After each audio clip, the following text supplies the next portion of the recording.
In this segment, we're going to be doing a female vampire, and it's going to be a two-part segment. I'm going to do a male vampire and a female vampire because vampire makeup is it's pretty popular, but male and female vampires have drastically different makeup.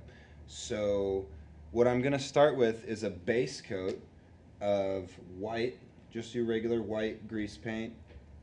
I mean, you can get white anywhere. Um, and the best way to get an even base coat is you want to glob it on in like certain areas.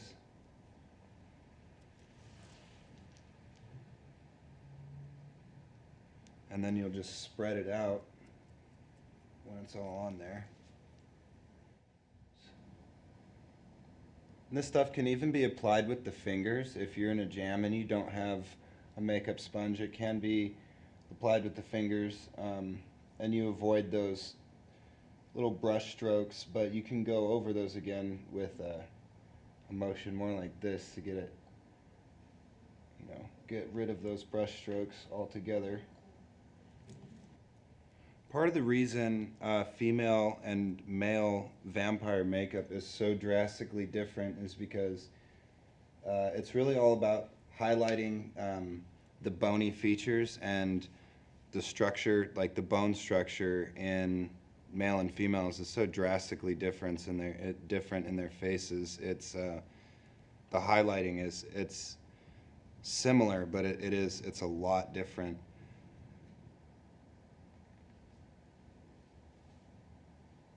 Another good thing about knowing how to do vampire makeup is vampires always are in demand. People always want to do vampire makeup, and it's really easy to do, and if you do it right it looks good, but if you do it wrong it just looks well, it can look really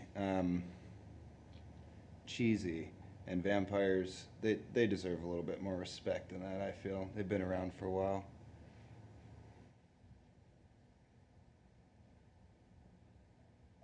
Now what I'm going to do is come in with a little bit of purple and highlight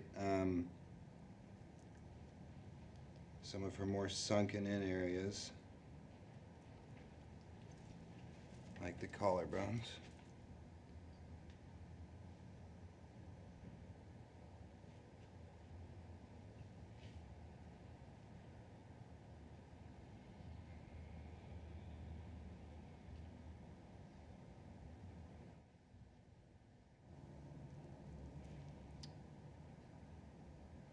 I'm also going to do that a little bit on the cheeks. If you would clench your teeth for me, can you flex your cheekbones? Is that it? All right, thank you.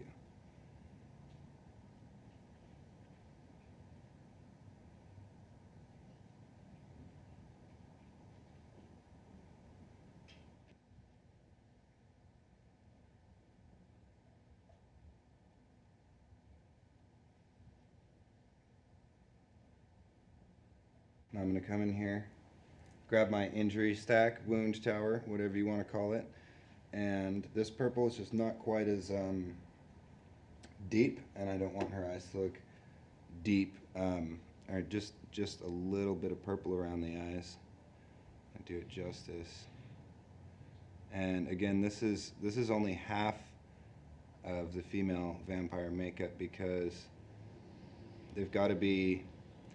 Female vampires usually have a certain sexiness about them, and they like to have female makeup and eyeshadow and lipstick and all that. And that's not really my area of expertise. So I'm about done here, but she is not. Next time you see her, she will have all of that already done around her eyes and her lips. Now we're back with Frances, and she's almost done. She's got her beauty makeup on and all that, and I'm just going to do a couple touch-ups here and there, and then she's going to get blood and fangs, and she will be ready to go. So what I'm going to do is, again, come back and highlight these collarbones just a little bit more.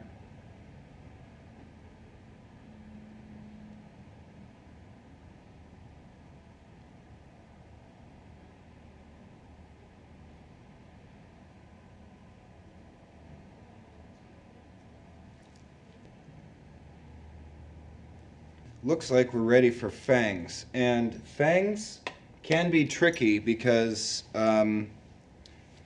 generally the fangs that people are familiar with are the kind that they're one piece solid denture, and we all know they're cheap rubber, flimsy. They're not very comfortable to wear, and let's face it, they don't look that good.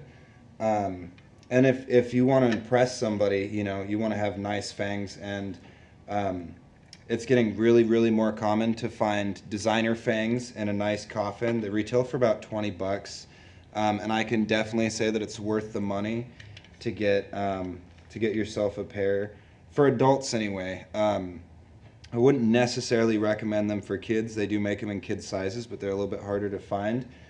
And there's even brands that have these little beads. It's this material called A1 thermoplastic, and they're about the size of BBs. And what happens is they're solid plastic, and when you put them in warm water or hot water, just not boiling,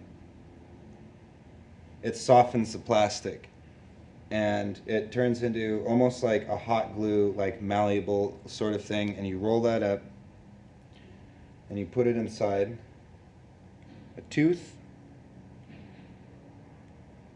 and then it will dry. So these, if you would pop these in, I believe that one goes on your right.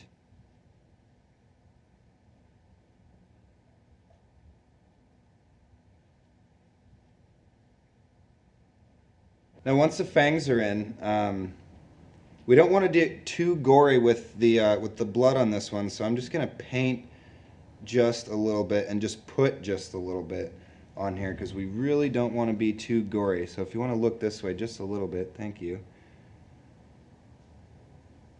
Just get a nice little drip going here. And then we'll put some real fake blood over that, or some liquid fake blood, I should say.